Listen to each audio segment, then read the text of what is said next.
Bien le bonjour à tous, c'est Khartoum et je vais commenter un replay enregistré ici sur un Bourgogne.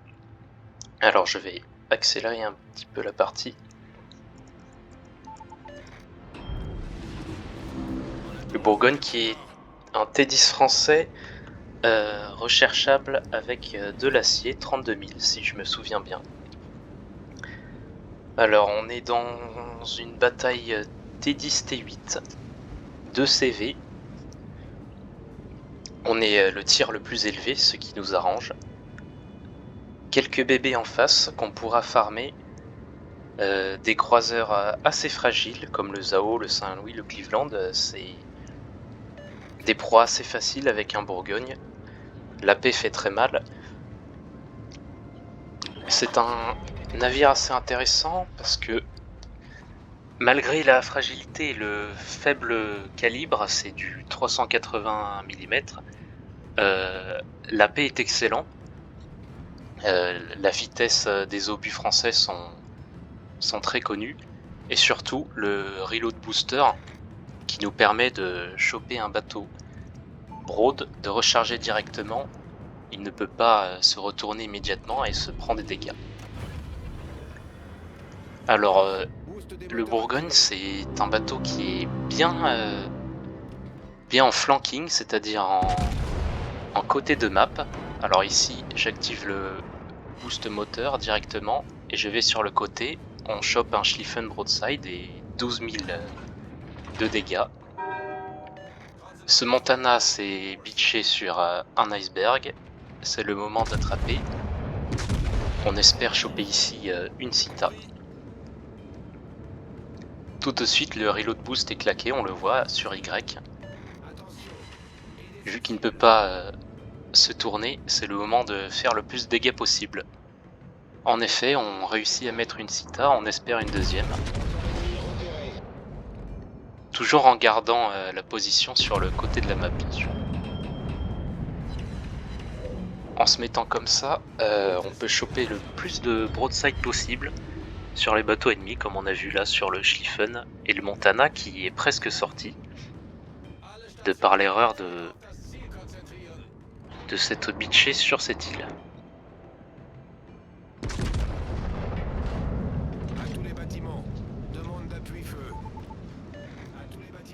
Bien sûr, on annonce le focus, même en bataille aléatoire, ça aide. Un bateau en moins, c'est la capacité qu'il a de tirer sur les alliés.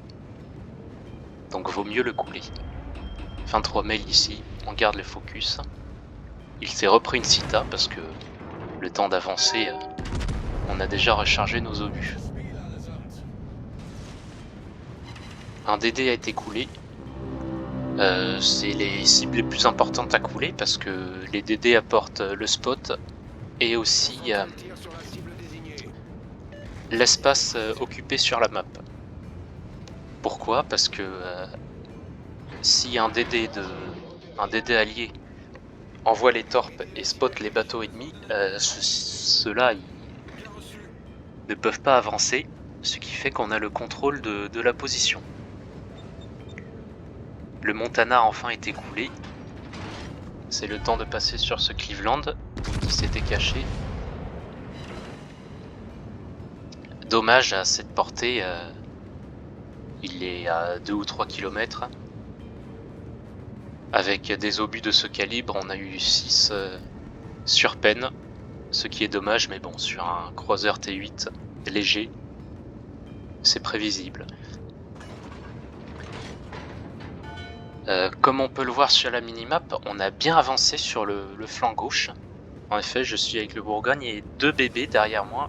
Le Conqueror, je n'arrive pas à lire le nom du deuxième, c'est en Iowa. Donc on va continuer à avancer, c'est très important. Encercler les adversaires. Comme on est passé assez haut sur ce flanc là, on peut choper les broads de ceux qui sont au milieu.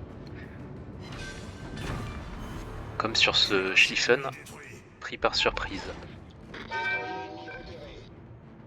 Je ne m'inquiète pas pour le Cleveland juste derrière l'île, les coéquipiers vont sûrement le descendre, c'est une question de secondes. Donc on essaye de choper En priorité les croiseurs, pourquoi? Parce que c'est les cibles les plus fragiles qu'on a en face de nous. Et surtout c'est ceux qui sont assez utiles en fin de partie, quand les bébés commencent à s'avancer. C'est les croiseurs qui peuvent nous farm à la hache. Ce Saint-Louis qui est broad va peut-être être punir, parfait. 19 000, c'est la force du Bourgogne sur les croiseurs, il est destructeur. Nous voilà à même pas moitié de bataille, à 13 minutes restantes, on est déjà à plus de 100 000 de dégâts. Pour l'instant qu'à la paix parce que la plupart des ennemis surpris ici sont en broad. Encore sur l'IO.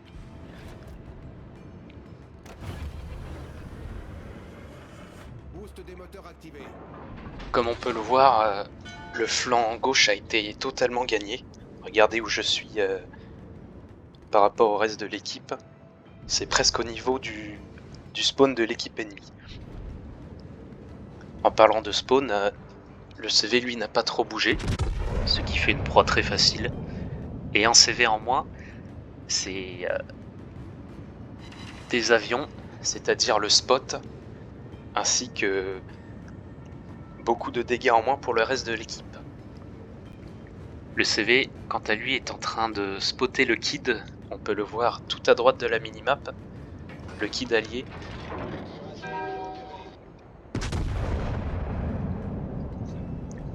Pas de Cita encore sur ce CV, c'est dommage.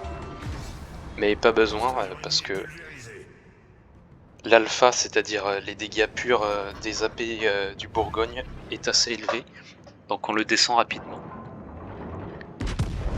On reprend une autre cible en broad, ça fait beaucoup cette partie, c'est le Yamato là-bas. Malheureusement il n'est plus spoté, si le voilà de retour. Bon, à 19 km, sur un Yamato on n'espère pas vraiment de Cita, sauf si on est chanceux. Mais les simples dégâts des pénétrations font déjà très mal. 10 000 avec 2 peines.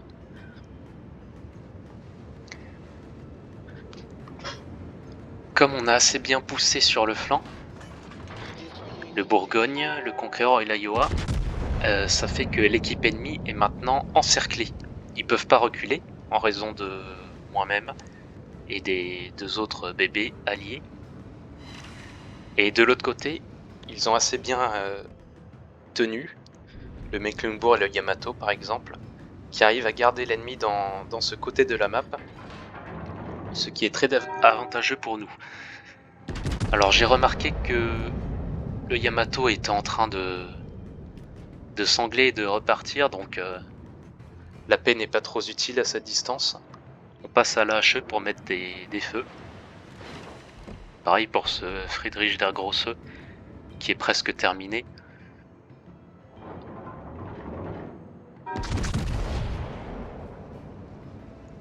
Et le passage à l'HE s'est révélé intéressant sur la Yamato. On peut voir les dégâts qui augmentent tout en haut à droite. Il s'est pris un feu et ne peut pas le réparer.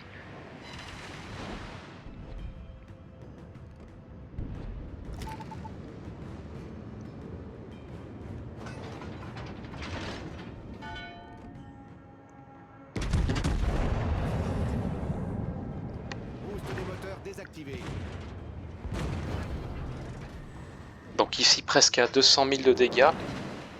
Les voilà atteints. Seulement en pêchant un flanc et en faisant en sélectionnant les bonnes cibles sur qui tirer le plus de broadside possible.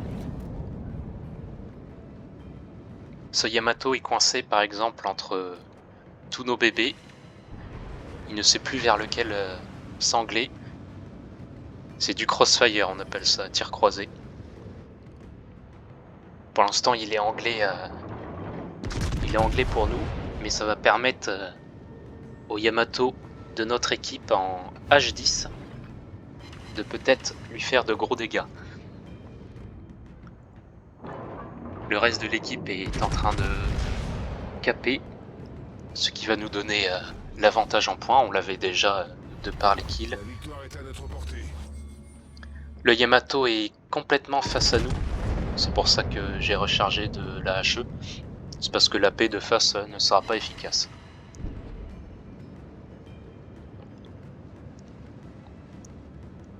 Le voilà qui se remet broad. L'AP est chargée. Et le Yamato, sa faiblesse, c'est sous la première tourelle, un peu en dessous. C'est là où la Sita est fragile. Et en effet, on en a une. Le voilà coulé.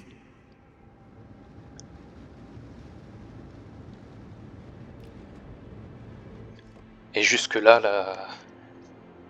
la game est gagnée sans trop de surprises. Le Bourgogne très important pour flank, aller sur le côté. Le boost moteur qui nous a permis d'avoir la mobilité pour vite encercler l'ennemi de ce côté. On a même réussi à choper le CV. Et par exemple, s'il y avait un DD encore vivant en face, je n'aurais pas pu avancer de cette manière parce que, avec la menace des torpes, un bébé peut pas s'avancer de cette manière. Donc, très important de focus les DD. Bon, je vais accélérer jusqu'à la fin. Et voilà. Bon, et bien, merci à tous. Et puis